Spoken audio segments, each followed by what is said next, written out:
Hello दोस्तों, एक बार फिर आप सभी का बहुत बहुत स्वागत है। मैं हूं घनश्याम कुशवाहा। दोस्तों, लगातार हम संवैधानिक विकास की बात कर रहे थे और पिछली वीडियो में हमने 1833 के चार्टर एक्ट को जाना था। आज हम इसी क्रम में 1853 के चार्टर एक्ट की बात करेंगे। चलिए जानते हैं क्या था 1853 का चार्टर एक्ट। दोस्तों, जब हम संवैधानिक विकास की बात करते हैं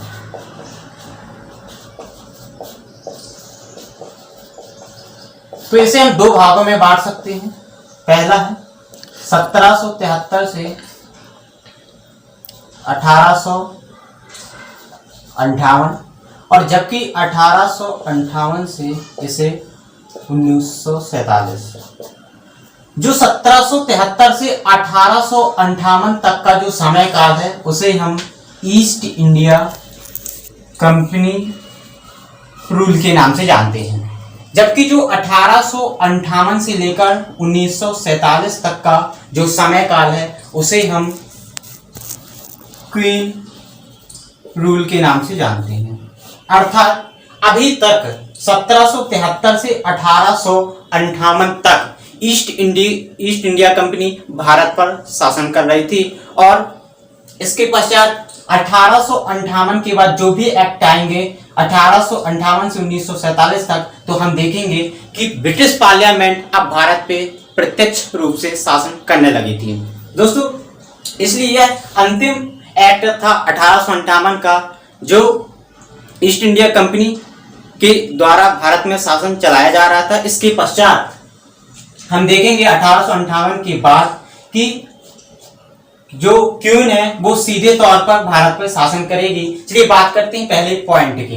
दोस्तों, पहला पॉइंट है कि कंपनी के शासन को कभी भी समाप्त करने की घोषणा की गई। जो ब्रिटिश पार्लियामेंट थी, अभी तक हमने पिछली वीडियो में देखा था कि निरंतर अलग अलग एक्टों के माध्यम से 20-20 वर्षों के लिए जो समय काल है वो बढ़ाया जा रहा था, किंतु इस एक्ट के माध्यम से यह घोषणा की गई कि अब जो ईस्ट इंडिया कंपनी का जो व्यापारिक समय काल है वो अब बढ़ाया नहीं जाएगा, जबकि कभी भी जो ईस्ट इंडिया कंपनी के जो व्यापारिक समय काल है उसे समाप्त किया जा सकता है।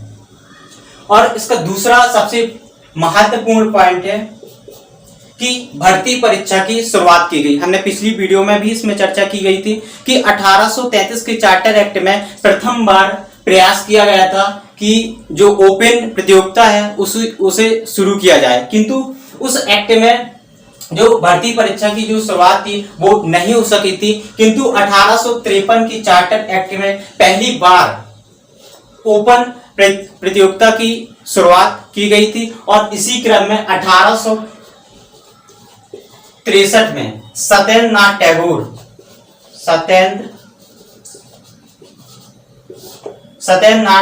टैगोर प्रथम भारतीय थे जिन्होंने सिविल सेवक परीक्षा को क्रॉस किया था। अर्थात इस परीक्षा को पास करने वाले सत्येंद्रनाथ टैगोर प्रथम भारतीय थे। इसके अलावा सबसे महत्वपूर्ण इस एक्ट का कि नई विधान परिषद का गठन किया गया है। चलिए समझते हैं। दोस्तों, जब हमने पिछली वीडियो में देखा तो हमने देखा था कि 1833 एक्ट के तहत जो बंगाल का गवर्नर जनरल होता था अब वो भारत का गवर्नर जनरल कहलाने लगा था और उसकी सहायता के लिए जो काउंसिल होती थी उसे काउंसिल ऑफ गवर्नर जनरल कहा जाता था। किंतु 1853 के चार्टर एक्ट के तहत 6 सदस्य को गवर्नर जनरल की काउंसिल में और शामिल किया गया, जिसे हम विधान पार्षद कहा। अर्थात इन सदस्यों को विधान पार्षद कहते थे। अब कुछ जो गवर्नर जनरल की जो काउंसिल थी और उसके जो कार्य थे उसमें कुछ बदलाव भी देखने को मिले। अर्थात जो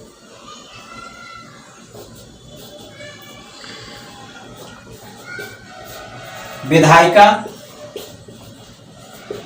और जो प्रशासनिक कार्य होते थे उन्हें पृथक कर दिया गया था। जो अभी तक गवर्नर जनरल और उसकी जो काउंसिल होती थी वो प्रशासनिक और जो लेजिस्लेचर जो शक्तियां होती थी वो दोनों ही कार्य करते थे, किंतु अब विधायिका और प्रशासनिक कार्यों को अलग अलग कर दिया गया। और पहली बार ऐसा कहा जाता है कि जो यह नई जो विधान परिषद है जिसे केंद्रीय या भारतीय विधान परिषद भी कहते हैं,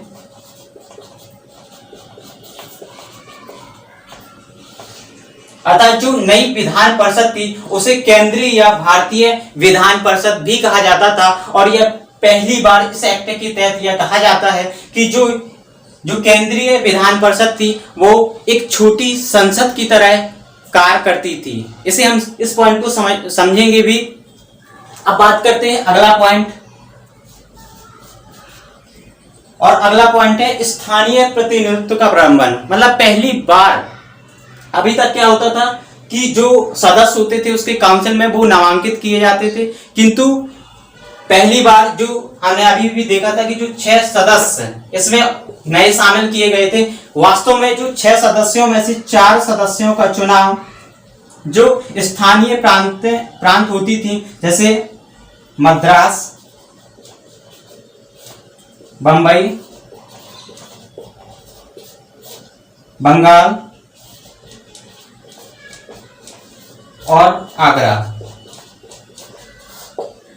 कहने का तात्पर्य यह है कि जो मद्रास, बंबई, बंगाल और आगरा, इन चार सदस्यों को इन स्थानीय प्रांतों से चुना गया था। इस प्रकार इस एक्ट के तहत पहली बार स्थानीय प्रतिनिधित्व को शामिल किया गया था।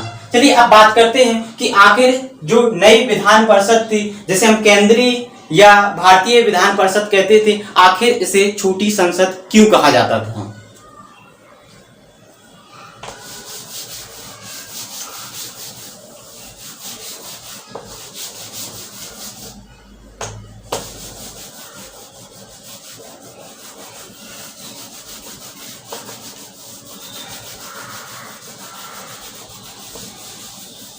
दोस्तों यदि हमें यह समझना तो सबसे पहले हमें संसद को समझना होगा। वास्तव में संसद 3 चीजों से मिलकर बनी होती। पहला लोकसभा, राज्यसभा और राष्ट्रपति। किंतु जब हम सदन की बात करते हैं तो इसके केवल 2 ही सदन होते हैं। पहला लोकसभा और दूसरा है राज्यसभा। जो लोकसभा के सदस्य होते हैं उनका प्रत्यक्ष चुनाव होता है, और राज्यसभा के जो सदस्य होते हैं वो विधानसभा के सदस्यों द्वारा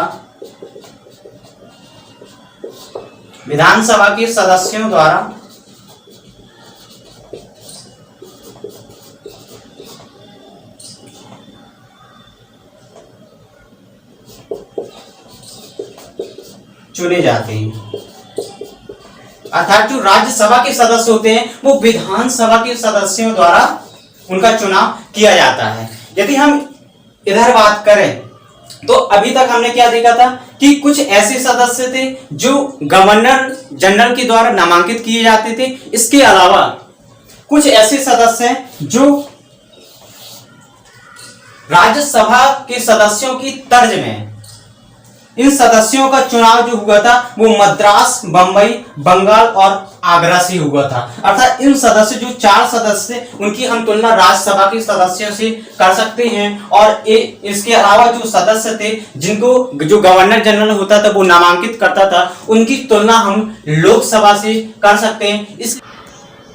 इसलिए कहा जाता है जो नई विधान परिषद थी वो एक छोटी संसद की तरह कार्य कर रही थी। और इस प्रकार हमने दोस्तों विभिन्न पॉइंटों के माध्यम से पूरे एक्ट को इतने इजी तरीके से समझने की कोशिश की है। और दोस्तों लगातार इसमें जो विभिन्न प्रतियोगी एग्जाम है इस एक्ट के माध्यम से क्वेश्चन पूछे जाते हैं। आपसे पूछा जा सकता है कि किस एक्ट के तहत भारतीयों के लिए ओपन प्रतियोगिता या खुली प्रतियोगिता का प्रबंधन किया गया, तो इसका सही आंसर 1853 का चार्टर एक्ट होगा। और आपसे यह भी पूछा जा सकता है कि जो केंद्रीय या भारतीय विधान परिषद थी, जो एक छोटी संसद की तरह कार्य कर रही थी, उसका गठन किस एक्ट के तहत किया गया था, तो उसका आंसर भी 1853 का चार्टर एक्ट होगा। इसके अलावा पहली बार जो स्थानीय प्रतिनिधित्व कब शामिल किया गया, तो इसका आंसर भी 1853 का चार्टर एक्ट होगा। इसी प्रकार दोस्तों हमारी वीडियो को देखते रहें। धन्यवाद।